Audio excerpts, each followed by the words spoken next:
Your first assignment is to create a caregiving team. There are 3 steps to this process. Number 1, qualify informal caregivers. Number 2, align all caregivers to meet healthcare standards.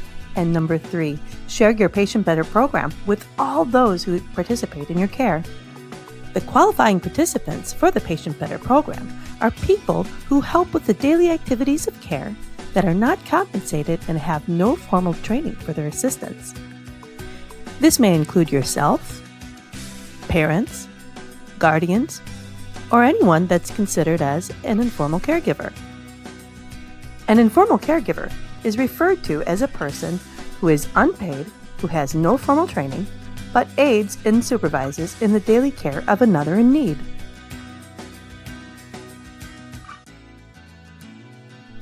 In recent years, our new digital healthcare world has allowed us to capture a lot of health information that we've never been able to before.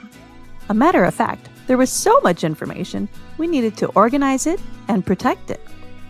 And that's when Bill Clinton signed into law the Health Insurance Portability and Accountability Act of 1996, which was created primarily to modernize the flow of healthcare information and to stipulate how personally identifiable information was maintained by the healthcare and healthcare insurance industries and how this information should be safeguarded to protect people from fraud and theft. There are 5 titles to this act, but as for today, we will focus on Title II. Title II requires the Department of Health and Human Services to increase the efficiency of the healthcare system by creating new standards for the use and dissemination of healthcare information. Patient Better has defined roles for at-home caregivers for you to communicate with your team. This will enhance the ability for caregivers who have limited contribution capabilities, as well as create a hierarchy of responsibility so that everybody will be on the same page for as far as who does what. The next step is to put caregivers into the Patient Better system. This is everyone that partakes in the delivering of at-home care, including yourself. Then, the qualified caregiver becomes a contributor and documented in the contributor cover page.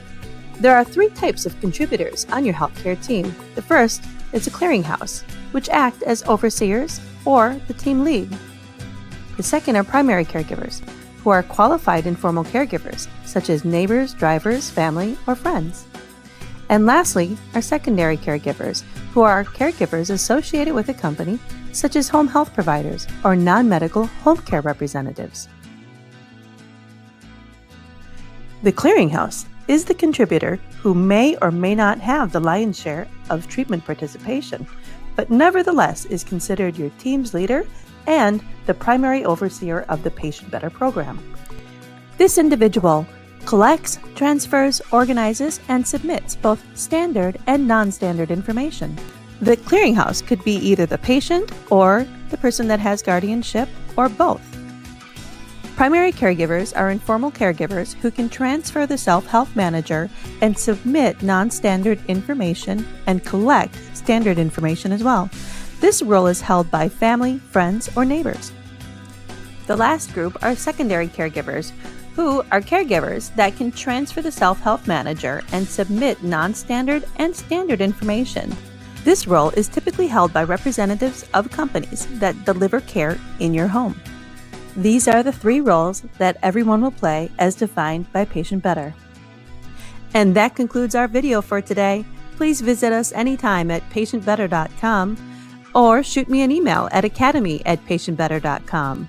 You can also call us toll-free between the hours of 8 a.m. to 5 p.m., Monday through Friday, Central Standard Time. Thanks for watching.